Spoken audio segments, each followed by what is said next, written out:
17वीं लोकसभा में मोदी सरकार ने डिप्टी स्पीकर का पद खाली रखा था, जबकि 16वीं लोकसभा में ये पद AIADMK के एम थम्बी दुरई को मिला था। इस बार बीजेपी ने अब तक डिप्टी स्पीकर के पद को लेकर चुप्पी साध रखी है। नरेंद्र मोदी तीसरी बार प्रधानमंत्री बने हैं, लेकिन तीसरा टर्म अपने दम पर नहीं है। इस बार मोदी सरकार के बदले एनडीए सरकार है। ऐसे में कयास लगाए जा रहे हैं कि एनडीए की मुख्य सहयोगी पार्टियां टीडीपी और जेडीयू डिप्टी स्पीकर पद की मांग कर सकती है, लेकिन चंद्रबाबू नायडू की तेलुगु देशम पार्टी ने यह कहा है कि उसे डिप्टी स्पीकर का पद हासिल करने में कोई भी दिलचस्पी नहीं है।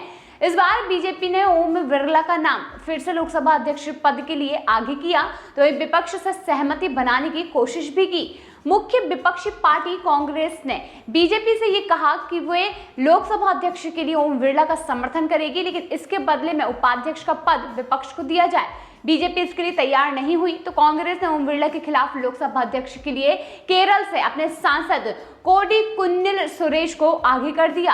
हालांकि ओम बिरला को ध्वनि मत से अध्यक्ष चुन लिया गया, लेकिन उपाध्यक्ष को लेकर अब भी रहस्य बना हुआ है। अतीत में लोकसभा उपाध्यक्ष का पद विपक्ष को मिलता है, लेकिन जैसे मनमोहन सिंह की सरकार में बीजेपी के करिया मुंडा डिप्टी स्पीकर थे, वहीं एक रिपोर्ट से टीडीपी के राष्ट्रीय प्रवक्ता काम कोम्मा रेड्डी ने यह कहा है कि हमने स्पष्ट कर दिया है कि डिप्टी स्पीकर पद का उन्हें कोई भी लोभ नहीं है। वहीं बीजेपी ने हमसे इस पद के लिए संपर्क भी नहीं किया है। बीजेपी के साथ हमारी कोई बैठक नहीं हुई है और ना ही बीजेपी ने ये पद हमें ऑफर भी किया है। टीडीपी का ये बयान तब आया है जब अटकलें लगाई जा रही थी कि 2014 में मोदी के पहले कार्यकाल में जिस तरह से AIADMK को डिप्टी स्पीकर पद दिया गया था, उसी तरह इस बार टीडीपी को दिया जा सकता है। एनडीए के भीतर टीडीपी के रुख को लेकर यह कहा जा रहा है कि वह सरकार में पदों को लेकर दिलचस्पी कम रख रही है। कहा यह भी जा रहा है कि टीडीपी का पूरा ध्यान राज्य के लिए फंड पर है और वहीं टीडीपी को मोदी मंत्रिमंडल में एक कैबिनेट मंत्री और एक राज्य मंत्री का पद मिला है। टीडीपी के एक नेता ने इंडियन एक्सप्रेस यानी कि एक रिपोर्ट में ये बताया है कि उसे केंद्र सरकार से विशेष आर्थिक पैकेज चाहिए और उसकी पूरी दिलचस्पी इसी में है। वही रिपोर्ट से एक और टीडीपी नेता ने ये कहा कि हमने शुरू से ही ना तो स्पीकर और ना ही डिप्टी स्पीकर पद में कोई दिलचस्पी दिखाई है। हमने इसे एनडीए के बाकी सहयोगियों के लिए छोड़ दिया था। अगर बाकियों की दिलचस्पी है तो वे इसे मांग सकते हैं। टीडीपी नेता ने इशारा किया कि जनता दल यूनाइटेड इस पद के लिए दिलचस्पी दिखा रही है। हालांकि जेडीयू ने भी डिप्टी स्पीकर के पद को लेकर कुछ नहीं कहा है। जेडीयू के एक नेता ने रिपोर्ट में ये कहा कि बीजेपी ने ऐसा कोई संकेत नहीं दिया है कि वो डिप्टी स्पीकर का पद हमें दे देगी। हालांकि राज्यसभा में भी उपसभापति का पद जेडीयू के पास ही है। जेडीयू के हरिवंश राज्यसभा के उपसभापति हैं। ऐसे में जेडीयू के पास संसद के दोनों सदनों में उपाध्यक्ष की जिम्मेदारी मिले, इसकी संभावना काफी कम ही दिखती है। कांग्रेस बुधवार सुबह तक कहती रही कि अगर बीजेपी डिप्टी स्पीकर का पद विपक्ष को देने के लिए तैयार है तो वो लोकसभा अध्यक्ष के लिए अपने उम्मीदवार का नामांकन वापस ले लेगी, लेकिन बीजेपी की तरफ से ऐसा कोई भी ऑफर नहीं आया है। शिवसेना के नेता अरविंद सावंत ने कहा है कि सरकार डिप्टी स्पीकर पर चुप क्यों है और अगर चुप है तो उन्हें जवाब देना चाहिए। 6वीं लोकसभा से लेकर 16वीं लोकसभा तक डिप्टी स्पीकर का पद विपक्ष के पास रहा है। आजाद भारत के इतिहास में 17वीं लोकसभा पहली लोकसभा थी जब डिप्टी स्पीकर का पद खाली रहा।